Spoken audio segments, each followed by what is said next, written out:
This channel does not promote any violent, harmful, or illegal activities. All content provided by this channel is meant for an educational purpose only. Top quality और consistent performance के लिए सिर्फ silver pump नाम याद रखना।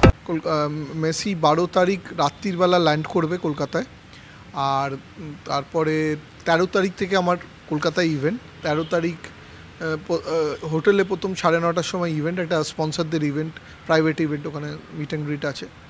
কলকাতায় ফ্যান্সদের জন্য যেটা ইভেন্ট হলো সেটা হলো আইদার ইডেন গার্ডেন্স নয়তো সল্টলেক স্টেডিয়ামে। আমি নাম দিয়েছি গোট কনসার্ট।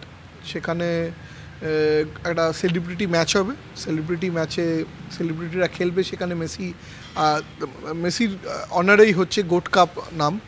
সেখানে মেসি আসবে, গোট কাপের ট্রফিটা উইনার্সদের দেবে, কিছু ছবি তুলবে। তারপরে একটা বাচ্চাদের সঙ্গে, গ্রাম বাংলার 10টা ব্রাইট বাচ্চাদের সঙ্গে একটা ফুটবল ক্লিনিক করবে, একটা মাস্টার ক্লাস উইথ মেসি।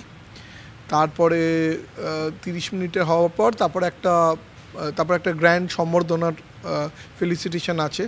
আমাদের অনারেবল চিফ মিনিস্টার থাকবেন, সৌরভ গাঙ্গুলি থাকবে, আমাদের ব্র্যান্ড অ্যাম্বাসাডার। তারপরে পুলিশের বড় কর্তারা থাকবেন, আর্মি থাকবে, স্পোর্টস মিনিস্টার থাকবে, মেয়র থাকবে, ডিএইচএফসি প্রেসিডেন্ট অভিষেক ব্যানার্জি থাকবে। তো আর আমার কিছু স্পন্সররা থাকবে। তো সেই সম্বর্ধনাটা হওয়ার পর মেসি অডিয়েন্সকে থ্যাংক ইউ বলে, তো এইটা একটা গোট কনসার্ট করছি। সেখানে একটা ছোটো মিউজিক্যাল ট্রিবিউটও আছে তার মধ্যে, সেটা স্টেডিয়াম ইভেন্ট আছে। তারপরে ওখান থেকে মেসি যাবে, এয়ারপোর্ট যাবে। তো ওখানে এয়ারপোর্টে যাওয়ার ইয়েতে ভিআইপি রোড বা লেক টাউনে কোথাও একটা মেসির স্ট্যাচু করা হচ্ছে, 70 ফুটের ফার্স্ট স্ট্যাচু, যেটা মেসি আনভিল করবে। গিনেস বুকে আমরা সেটা ঢোকাবো। তো সেখানে আনভিল করে 10-15 মিনিট ওখানে থাকবে, তারপর এয়ারপোর্ট। আর এয়ারপোর্ট ওখান থেকে আহমেদাবাদে প্রাইভেট ইভেন্ট আছে। নেক্সট দিন মুম্বাইতে এই ধরনের ইভেন্ট আছে। ওখানে বেশি বলিউড আর ক্রিকেটাররা থাকবে। কিছু ক্রিকেটিং মোমেন্টস করাতে চাইছি। যে একটা গুজব রচ্ছে যে মেসি ক্রিকেট খেলবে, না, পুরোটাই ফুটবল রেস্ট্রিক্টেড থাকবে। এবং ওখানে ক্রিকেট নিয়ে হয়তো সেই লেজেন্ডসরা মেসিকে একটুখানি বোঝাবে। তারপরের দিন 15 তারিখ প্রাইম মিনিস্টারের সঙ্গে মিটিং। তারপরে আবার এই সেম জিনিস, ছোটো গোট কনসার্ট ফিরোজশাহ কোটলাতে। যে স্টেডিয়াম ইভেন্ট হচ্ছে either Salt Lake, either Eden gardens.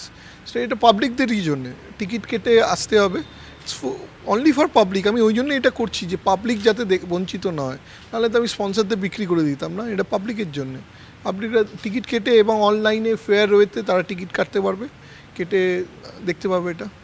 Messi এই স্টেজে যেই লেভেলে আছে, current world champion, 8 time ballon d'Or, obviously মেসির একটা অন্য লেভেল। বাট হ্যাঁ, আমি আবার, তুমি জানো ভালো করে, আমি আবার রোনাল্ডোরও খুব ফ্যান। মেসি রোনাল্ডো একটা আমার এই লাইফে একটা যদি হয় আমার সম্পূর্ণ হবে, কারণ আমি পেলে ম্যারাডোনা করেছি। আমি আমার ম্যারাডোনারও বিশাল ভক্ত। তাই মেসির এই কারেন্ট মোমেন্টে মেসির একটা অন্য ফ্যান ফলোয়িং। অবভিয়াসলি আমার কাছেও একটা বিশাল বড় অ্যাচিভমেন্ট হবে সব ঠিকঠাক করতে পারলে। ওই তোমায় যেটা বলছিলাম, রোনাল্ডিনো আর এমি মার্টিনেজ আনার পেছনে একটা কারণ ছিল, সেটা হলো লিওনেল মেসির কাছে পৌঁছানো। মানে হয় না একটা, তো কারণ এরাই দুজন, এদের খুব ক্লোজ, দুজনই খুব ভালো আমার ব্যাপারে রিভিউ দিয়েছিল, সেটা কাজে লেগেছিল। তারপরে আমি ওনাকে কন্ট্যাক্ট করেছিলাম, আমার বাবাকে। আমার পোর্টফোলিওটা একটু স্ট্রং ছিল, কেন পেলে ম্যারাডোনা খুব কম লোকই করেছে একসঙ্গে।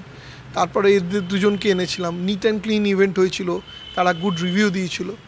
বললাম যে তোমার ছেলেকে একটু দরকার, কেননা এখানে এত বড় ফ্যান বেস, যদি একবার সুযোগ দাও।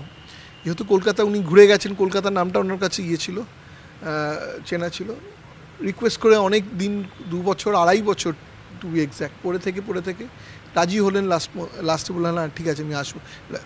ফেব্রুয়ারিতেই বলে দিয়েছিলাম যে আমি আসবো, ডেটটা তোমায় পরে জানাচ্ছি।